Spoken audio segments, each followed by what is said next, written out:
جنات سے مدد لی جا سکتی ہے یا نہیں؟ دیکھو، جنات کو قابو کرنا، ان کو کوئی مفاد دے کر ان سے مدد لینا، یہ تو جائز نہیں ہے۔ البتہ کوئی دوستی میں کوئی کسی کی مدد کر دے، جن کسی کا دوست بن جائے اور اس کو کوئی خبر دے دے، وہ جبر نہ ہو، اس میں قابو کرنے والی شکل نہ ہو، زبردستی والی بات نہ ہو، تو اس کی گنجائش بنتی ہے۔ رسول اللہ صلی اللہ علیہ وسلم نے نماز کے دوران قدم بڑھایا یا ہاتھ بڑھایا ایسے، اور پھر نماز جاری رکھی، تو بعد میں پوچھا گیا تو آپ نے فرمایا کہ شیطان میرے آگے سے گزر رہا تھا، ایک شیطان میرے آگے سے گزر رہا تھا، میں نے اس کو یہاں سے پکڑ کے جب دبایا نا تو اس کی زبان باہر نکلی اور میری ہتھیلی کی پشت پہ لگی تو مجھے ٹھنڈک محسوس ہوئی، اور میں نے اس کو پکڑ کر ہی نماز پڑھنا شروع کر دی، اور دل میں میرے یہ آیا کہ میں اس کو نا نماز کے بعد مسجد کے ستون سے باندھ دوں گا اور انصاریوں کے بچے اس کے ساتھ اٹکیلیاں کریں گے۔ پھر مجھے یاد آیا کہ میرے بھائی سلیمان علیہ السلام نے دعا کی تھی، رب ہب لی ملکا لا ینبغی لأحد من بعدی انک انت الوہاب،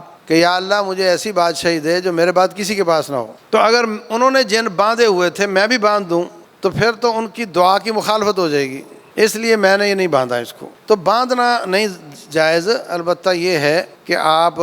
کا کوئی دوست ہے اور بلا کسی سودے بازی کے وہ آپ کا تعاون کر دیتا ہے تو کوئی حرج نہیں انشاءاللہ۔ جتنے لوگ ان سے فائدہ اٹھاتے ہیں ان کے اکثر سودے بازی کے ساتھ، تو میرے لیے یہ کرے گا تو میں تیرے لیے یہ کروں گا، اور شیطان آپ کو بلا مفاد فائدہ دیتا ہی نہیں ہے،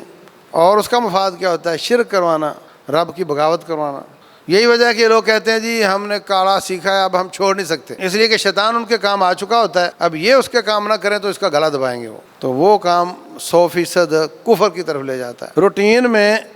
شیاطین نظر نہیں آتے، لیکن ان کا نظر آنا ممکن ہے، روٹین نہیں ہے یہ۔ مجھے کئی لوگ ملے ہیں وہ کہتے ہیں مجھے نظر آ جاتے ہیں۔ کراچی میں ایک آدمی کا جن نکلا تو اس کا نام رکھا اکرام، مسلمان ہو گیا، تو وہ لڑکا جس سے نکلا تھا وہ بتاتا تھا اس وقت وہ کہاں ہے، تو مجھے کہتا ہے کہ آپ کی مسجد میں یہ جمعے والے دن کھڑا ہے یہ، اور اس نے چھت کے ساتھ اپنی گردن دوری کی ہوئی ہے، چھت قریب ہے اور اس سے کھڑا نہیں ہوا جا رہا، تو وہ کہتا تھا مجھے نظر آ جاتے ہیں۔ اور بھی یہ نبی صلی اللہ علیہ وسلم نے دیکھ لیا، اور فرمایا انصاریوں کے بچے بھی دیکھتے، اٹکیلیاں کرتے، تو اس سے لگتا ہے کہ روٹین نہیں ہے یہ، لیکن بعض لوگ دیکھ سکتے ہیں اس کو۔